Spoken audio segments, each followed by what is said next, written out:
Tiro, Hafaday, and welcome.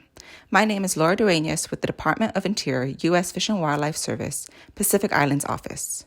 We share responsibilities or jurisdiction for the conservation and recovery of Haggan with NOAA Fisheries.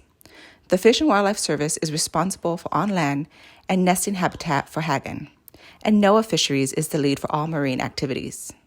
Therefore, we come to you tonight with two proposed rules for critical habitat, one for terrestrial areas and one for marine areas. I will be providing an overview of the proposed terrestrial critical habitat for Haggan or green sea turtle in the CNMI.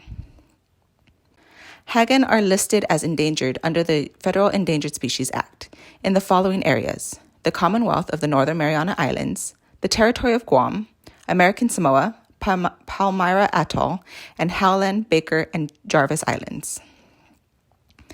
In order to help conserve and recover Haggan, my agency, the U.S. Fish and Wildlife Service, is proposing terrestrial or on-land critical habitat areas that the Haggan need to survive.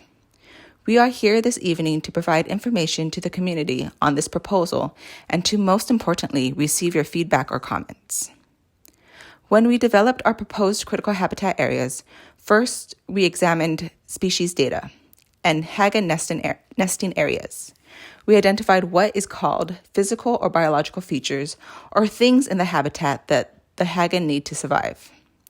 These on-land features are unimpeded access to and from the ocean and sandy beach area, suitable sand conditions for development of the eggs, and sufficient darkness for nesting females and hatchlings. We also considered sea level rise, meaning areas that are currently or likely to become inundated by rising tides are not included in the proposed designation. Across the CNMI, we are proposing 9 critical habitat units on 5 islands totaling 179 acres. Proposing these areas as critical habitat does not create a reserve or a refuge, and it does not affect land ownership or the ability to access land or resources.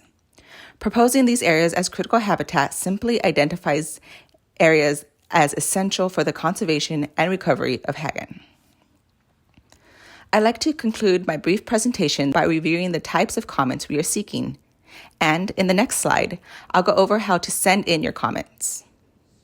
In particular, we are looking for information on amount and distribution of Haggan nesting habitat, current or planned activities in proposed areas, and any information on land use designation or existing management activities within proposed areas.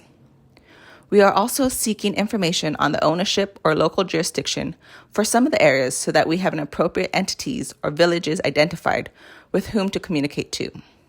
So these are some of the information pieces that we are earnestly seeking.